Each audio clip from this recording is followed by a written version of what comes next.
ಜೈ ಶ್ರೀರಾಮ್ ಎಲ್ಲರಿಗೂ ನಮಸ್ಕಾರ. ಇದು ಸಂಡೇ ಲಾಗು. ಬೆಳಗ್ಗೆ ಜಲ್ದಿ ಹೋಗ್ಬೇಕಂತ ಹೇಳ್ಬಿಟ್ಟು 11 ಗಂಟೆಗೆ ಡ್ಯೂಟಿ ಇರುತ್ತಲ್ಲ, ಸೊ ಹಾಗಾಗಿ ರೆಡಿಯಾಗಿದ್ದ. ನಮ್ಮ ಅಕ್ಕ ಬೇರೆ ಬಂದಿದ್ಲು, ಹಾಯ್ ಮಾಡಲಿ ಅಂದ. ಆಕಿನ ಬರ್ತಡೇ ಇತ್ತು, ವಿಶ್ ಮಾಡಿರಿ ಎಲ್ಲರೂ. ಹಾಗೆ ಐ ಡಿ ಕಾರ್ಡ್ ಹಾಕ್ಕೊಂಡು ಹಾಲು ಕುಡ್ದೆ. ನಾವು ಇವತ್ತು ಬೇರೆ ಊಟ ಮಾಡಿಲ್ಲ. ನಮ್ಮ ಮಮ್ಮಿ ಟಿಫನ್ ಕಟ್ಲು.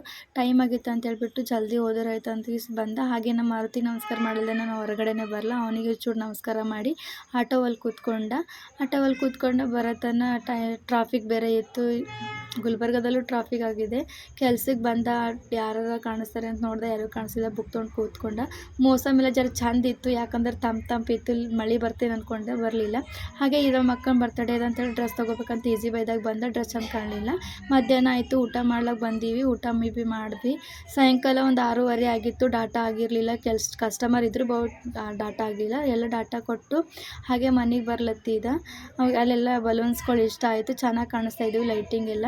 ಹಾಗೆ ಮನೆಗೆ ಬಂದ. ನಮ್ಮ ಅಕ್ಕನ ಬರ್ತಡೇ ಇತ್ತು ಅಂತ ಹೇಳ್ಬಿಟ್ಟು ಬೇಕ್ರಿಗೆ ಹೋಗಿ ಕೇಕ್ ತೊಗೊಂಬಂದ. ಆಲ್ರೆಡಿ ಒಂದು ಕೇಕ್ ತಂದಿಟ್ಟಿದ್ರು. ಯಾರಂದ್ರೆ ನಮ್ಮ ಮನೆ ಪಕ್ಕದಲ್ಲಿ ಅಕ್ಕ ತೊಗೊಂಬಂದಿದ್ಲು. ಹಾಗೆ ನೈಟ್ ಹೊತ್ತು ಅವಳು ಬರ್ಡೇ ಸೆಲೆಬ್ರೇಷನ್ ಮಾಡಿದ್ವಿ.